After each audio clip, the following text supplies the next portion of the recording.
Kaya nga, they are good provider, they are breadwinners sa pamilya nila. Bali nang mahirapan sila, wag lang yung mga loved ones nila. At once na meron silang serious relationship, ang mga alpha female, they are very soft, they are very supportive.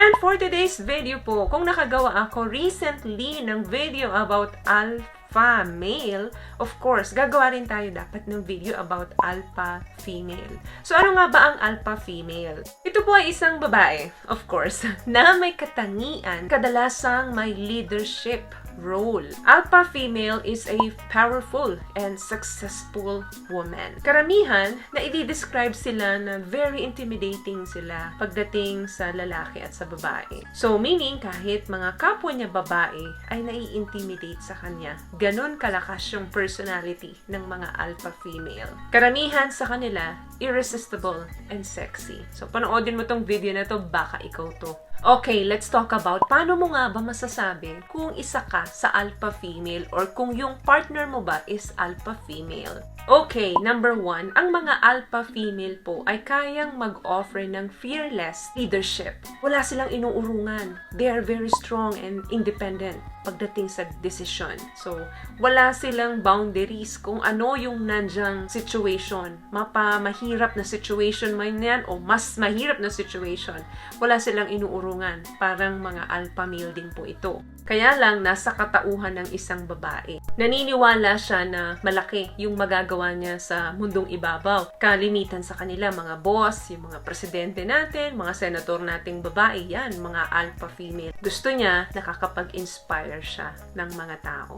Kaya pagdating sa pamilya, karamihan sa mga alpha female is mga breadwinners yan. Karamihan naman sa mga alpha female pagdating sa relationship at hindi alpha male ang karelasyon nila. Hindi sila naiintindihan nito. Akala nila yung mga alpha female hindi marunong magmahal. Kasi fearless nga sila eh. So kung ayaw mo sa kanya, hindi kanya hahabulin. Kung nonsense yung sinasabi mo para sa kanya, hindi niya papatulan yung mga bagay na ibinabato mo sa kanya. Number 2, ang mga alpha female, they possess high emotional intelligence. Alam nila, naiintindihan nila, at namamanage nila yung sarili nilang emotions. Kaya nga karamihan sa kanila, kapag may mga obstacles sila na sinusolusyonan, nag-iisa lang yan kasi nag-iisip yan. Hindi na nila madalas kailangan ng mga advice galing sa iba. They are very independent when it comes to solving problem. Puwera na lang talaga kung kinakailangan ng inputs galing sa iba.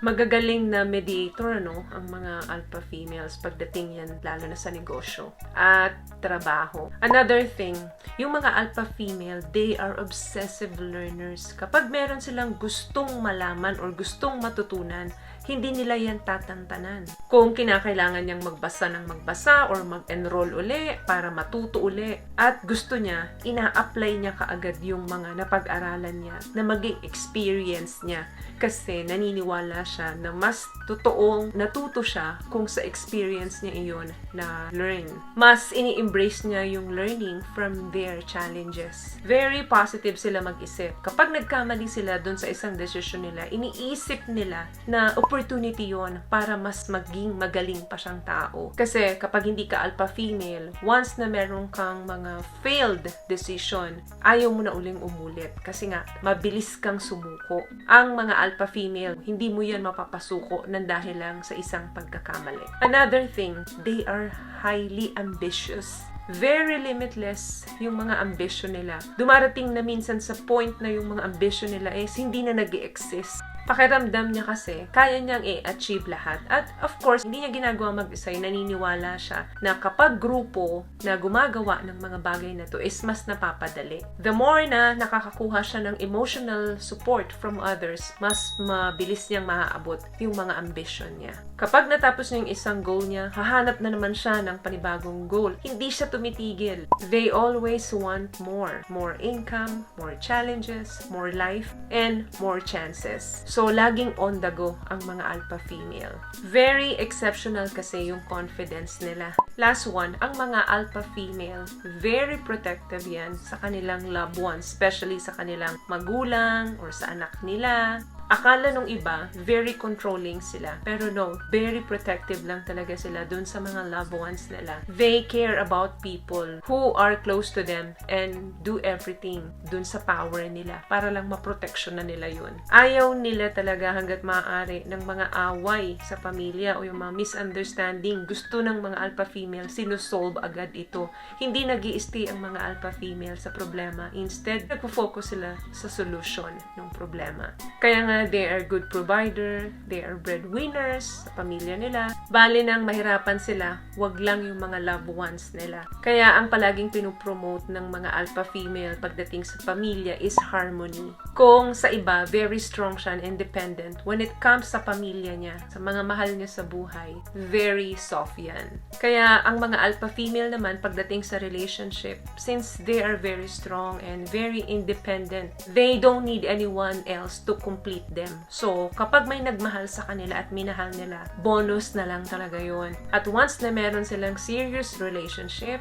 ang mga alpha female, they are very soft, they are very supportive. Pero yun nga lang, kapag ayaw mo sa kanila, hindi ka hahabulin ng mga yan. Hindi nila ipipilit yung mga bagay na hindi talaga pwede. Because they are emotionally independent woman. So, yun lamang guys ang video natin for today. I hope nakatulong po ang mga tips na pinag-usapan natin dito. At kung nagustuhan niyo po ang ating video, please give it a thumbs up, comment down below, and also share this video na rin po sa mga kaibigan na sa tingin niyong matutulungan ng video natin. Once again, palagi po kayong mag-iingat at palagi po kayong manalangin. Thank you guys for watching and see you on my next one. Always love yourself and be a blessing. Bye!